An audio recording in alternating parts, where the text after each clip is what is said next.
What happens when a member of the royal family thinks they can walk onto daytime television and treat a beloved host like their personal servant? In just 43 seconds, Prince Harry would go from charming guest to absolute nightmare, unleashing a verbal attack so shocking that it would leave Lorraine Kelly speechless and viewers across Britain reaching for their remotes in disbelief. The morning started like any other on the Lorraine show. The studio buzzed with its usual energy as crew members adjusted cameras and checked sound levels. Lorraine Kelly sat behind her iconic desk, reviewing her notes one final time before going live. She had conducted thousands of interviews over her decades-long career, but today felt different.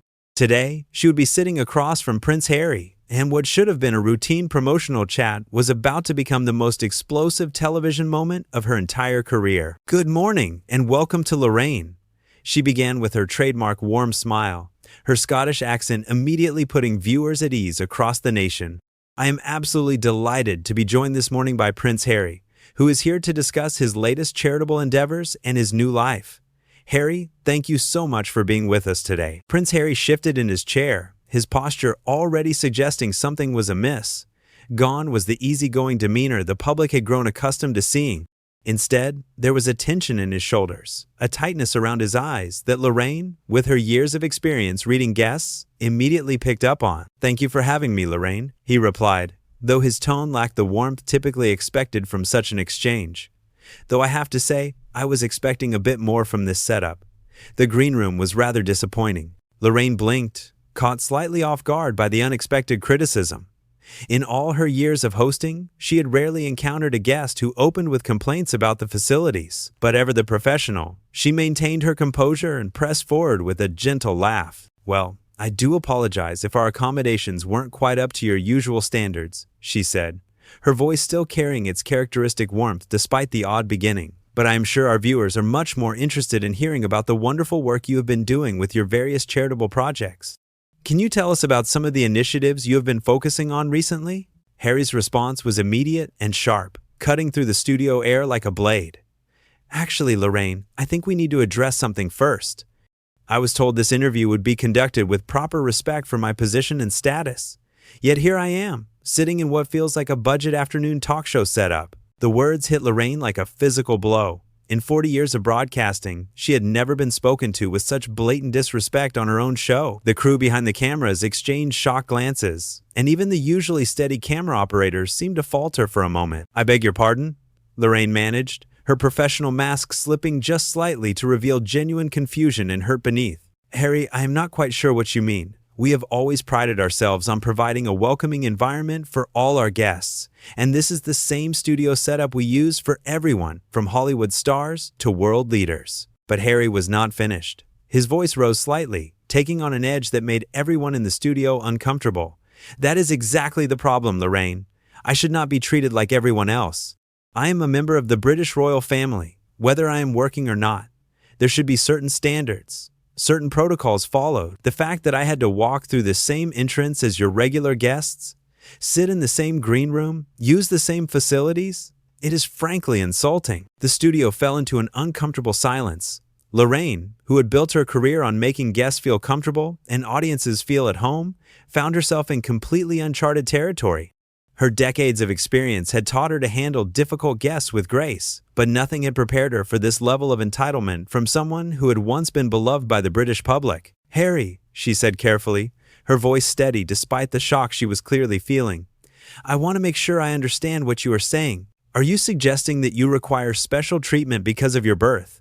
Because from where I sit, everyone who comes on this show is treated with equal respect and dignity, regardless of their background or status." The question seemed to ignite something in Harry. His face flushed slightly, and his hands, which had been resting calmly on the armrests of his chair, began to gesture more animatedly. "Equal treatment? Lorraine, do you have any idea who you are talking to? I have spent my entire life in service to this country. I have served in the military. I have supported countless charitable causes. I have given everything to the British people. And yet here I am, being treated like some minor celebrity promoting their latest project." Lorraine felt her own composure beginning to fray at the edges, but her professionalism held firm. "With respect, Harry, every guest on this show has their own accomplishments and their own story to tell. We have had war veterans, charity workers, doctors who have saved countless lives, teachers who have changed communities. Each person who sits in that chair has contributed something valuable to society. Your contributions are certainly significant, but they do not entitle you to diminish the value of others or to speak to me with such disrespect in my own studio." The prince's response was swift and cutting. "Your studio?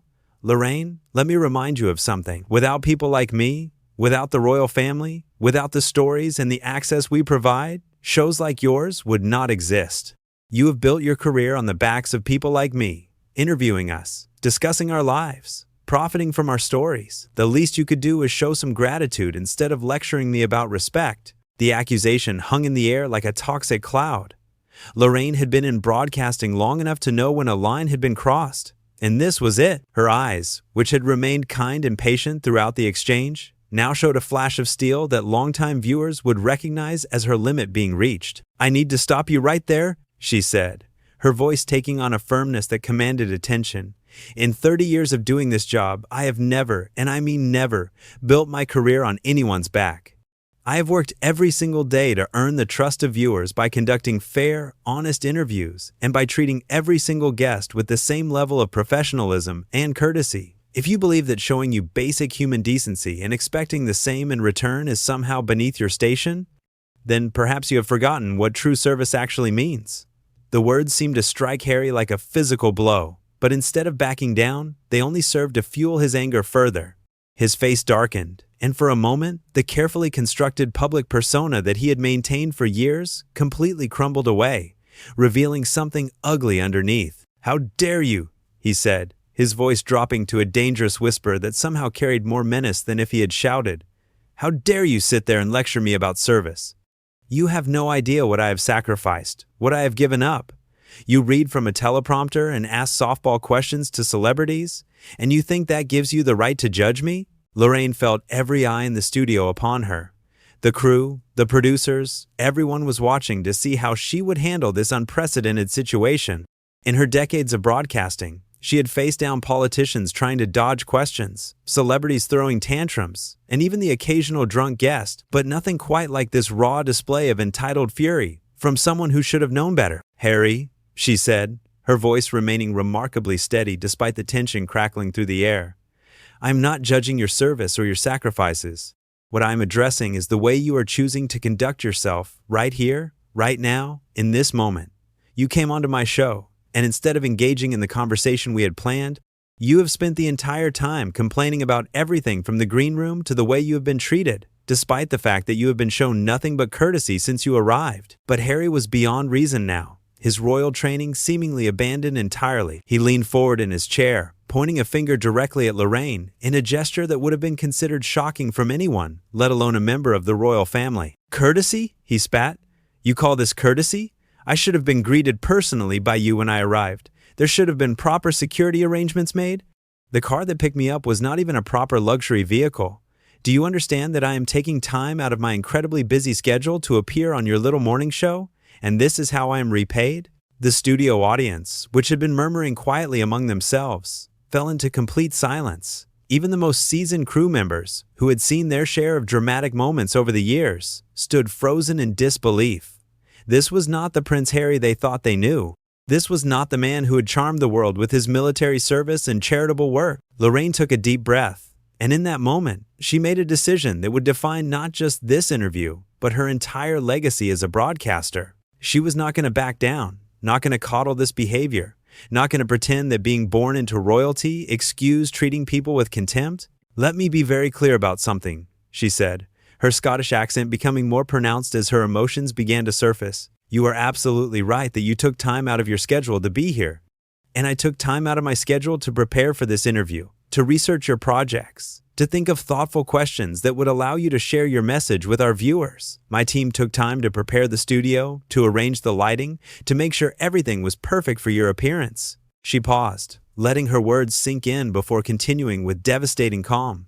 "But here's what you seem to have forgotten, Harry. None of us owe you anything beyond basic human decency and professional courtesy, both of which you have received in abundance. Your title does not give you the right to treat people as if they exist solely for your convenience. Your birth does not make you inherently more valuable than anyone else who walks through that door." Harry's face was now flushed red with anger, and his hands were actually shaking as he gripped the arms of his chair. "You have absolutely no idea what you are talking about. You sit here in your comfortable little studio, with your comfortable little life, asking your comfortable little questions, and you think that makes you qualified to understand what it means to carry the weight of royal responsibility?" "Royal responsibility?" Lorraine repeated, and for the first time, there was a note of incredulity in her voice. "Is that what you call this behavior? Is this how you fulfill your royal responsibility? By coming onto a television show and insulting the host, complaining about every single thing, and acting as if the world owes you special treatment simply because of who your grandmother was?" The mention of the late queen seemed to hit a nerve that even Harry's anger could not completely override. For just a moment, something flickered in his eyes, perhaps a recognition of how far he had fallen from the standards she had set. But if there was any shame there, it was quickly buried under another wave of indignation. "Do not," he said, his voice now rising to a level that everyone in the studio could clearly hear, "do not presume to bring my family into this. You know nothing about the pressures, the expectations, the constant scrutiny that comes with being born into the royal family. Every single day of my life has been lived under a microscope, every decision analyzed, every mistake magnified, and now you sit there, someone who has never had to deal with anything more challenging than a difficult guest, and you dare to judge how I handle that pressure?" Lorraine had heard enough. The professional mask that she had maintained throughout her career, the diplomatic approach that had served her so well in thousands of interviews, finally fell away completely. What emerged was not the polished television presenter, but the working-class Scottish woman who had fought her way to the top of British broadcasting through sheer determination and integrity. "You want to talk about pressure, Harry? Let me tell you about pressure. Pressure is working your way up from local radio to national television with nothing but talent and hard work to rely on. Pressure is conducting live interviews, knowing that millions of people are watching and judging your every word. Pressure is dealing with guests who think that their status gives them the right to treat you like dirt, while still maintaining your professionalism and doing your job." She leaned forward slightly, her eyes never leaving his face. "But you know what the biggest pressure is? The pressure to maintain your integrity when someone is trying to bully you into accepting behavior that you know is wrong. And that is exactly what you are trying to do right now." Harry was on his feet before she had finished speaking, his chair rolling backward from the force of his movement. "That is it," he declared, his voice echoing through the studio. "I'm not going to sit here and be lectured by some morning television host who thinks she knows better than me. This interview is over." But Lorraine was not about to let him have the last word. She remained seated, her posture straight and dignified, looking up at the prince who was now towering over her in what could only be described as an intimidating stance. "Sit down, Harry," she said quietly, but with such authority that even he seemed momentarily taken aback. "You wanted to come on this show, you agreed to this interview, and you are going to finish it like an adult. Running away when someone challenges your behavior is not very royal, is it?" The challenge hung in the air like a gauntlet thrown down. Harry stared at her for a long moment, his chest rising and falling with barely controlled rage. The studio was so quiet that the hum of the cameras seemed deafeningly loud. "You think you can order me around?" he said, his voice dripping with disdain. "You think you can speak to me like I am some common guest who has to follow your rules? I am Prince Harry of Wales. I have met presidents, prime ministers, world leaders. I have dined with heads of state and been received by royalty across the globe. And you, a daytime television presenter from Scotland, think you can tell me what to do?" The words were like a slap across the face to everyone in the studio, but Lorraine did not flinch. If anything, she seemed to grow more composed as Harry became more unhinged. "Yes," she said simply. "Yes, I can tell you what to do, because this is my studio, this is my show, and you are my guest. And as my guest, you will show basic respect or you will leave. Those are your choices, Harry. There is no third option where you get to stay and continue behaving like a spoiled child." Harry's mouth opened and closed like a fish gasping for air. In his entire life, no one had ever spoken to him with such direct, unflinching honesty. Palace courtiers had always been deferential. Military officers had shown proper respect for his rank, and even his harshest critics in the press had maintained some level of formal courtesy.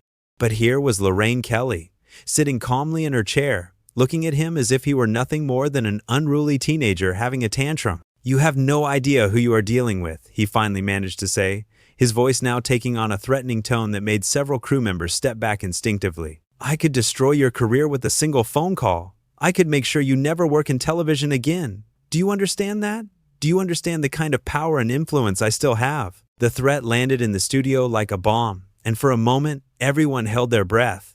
This was it, the moment that would define everything. Would Lorraine back down in the face of such a blatant attempt at intimidation? Would she apologize and try to smooth things over to save her career? Instead, she did something that no one, least of all Harry, expected. She laughed. Not a nervous laugh or a forced chuckle, but a genuine, hearty laugh that seemed to come from deep in her belly. "Oh, Harry," she said, wiping a tear from her eye, "you really have no idea how this works, do you? You think television careers are built on the approval of people like you? You think my viewers tune in every morning because they hope to see me bowing and scraping to entitled guests?" She stood up now, matching his height and looking him directly in the eye.